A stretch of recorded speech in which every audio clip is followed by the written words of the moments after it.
Hello everyone, my name is Tara and I'm an art instructor at Clap Studio.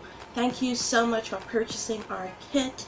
If you haven't done so already, please feel free to do so at www.clapstudio.ca. Our kits come pre-measured, pre-designed, and it is designed to create as less mess as possible to make your whole project process a lot smoother and easier. So go ahead to www.clapstudio.ca to get your very own kit now. To make our gumball machine, we are going to have the following pieces. The first piece will look like this, and it's got a little door and a circle cutout and a rectangular cutout. We are going to have two foam pieces C. We are going to have two rectangular pieces labeled D. We are going to have a piece like so, with a rectangular cut out in the center with tape on the edges. And we're going to have a piece like so that has a door on the top. We're going to have a couple of foam glitter stars of different colors. We are going to have a foam circle with tape around the edges. We're going to have a piece of construction paper that has some tape on the end and some glitter foam sticker. And you're going to have a piece of plastic like so with tape on two ends. The only things, additional materials that you will need are a pair of scissors and some markers. Now to first assemble your gumball machine, we're going to have all the foam pieces together. And the first pieces that we're going to start with are the front face of your gumball machine and one of the pieces labeled D. So I've gone ahead and peeled off the tape of all of them. And what we're going to do is we're going to stick piece A onto the edge of piece D. Now, you need to make sure that your door is opening in the right direction.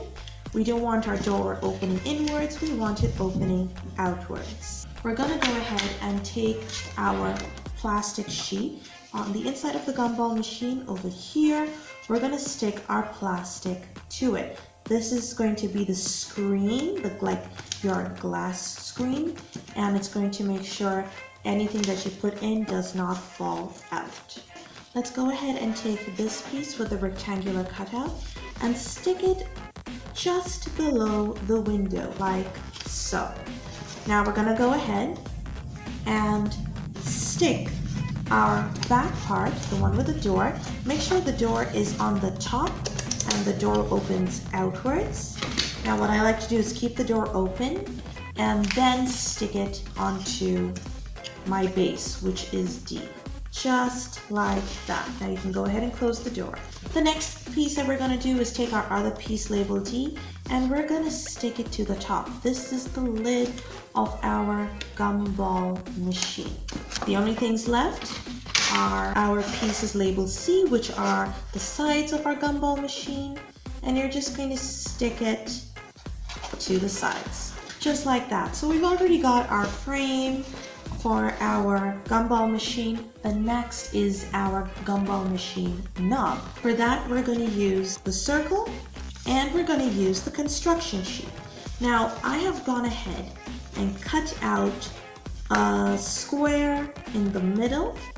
And what we're going to do, once you peel off the tape around your circle, you're going to take it and stick it around the circle, press firmly, and there's a piece of tape at the end of your construction paper. All you have to do is press it and close it. So you will end up with a piece like this. So this is where our gumballs or whatever can drop into. Now that you've got that done, all you have to do is insert it into the circle. Just like that. So on the inside, the gap, gumballs will drop in, and you just need to turn it and you can get your prizes or whatever out from here. Now that we have all of this done, let's go ahead and decorate our entire piece using our glitter foam stickers, glitter foam stars, and anything else you choose. So here is my completed design. I went for a very simple look, just decided to put some stars and some rhinestones all over. And I decided to fill my gumball machine with pom-poms. I have so many pom-poms, so this is an excellent dispenser for my pom-poms. All I need to do is turn the knob, open the door, and look at that. We've got so many pom-poms inside. You can just tilt and get out. And there you have it, our DIY gumball machine. You can put whatever you want inside there. You can put pom-poms, you can put maybe little messages, you can make little toys, so this can even be like a vending machine. It's completely up to you. So don't forget to go ahead to our website if you haven't gotten your kit now, www.clapstudio.ca, to get your very own gumball kit. We have so many more kits that are just as fun and just as easy to make. Thank you so much for watching this video. I will see you in the next one. Bye.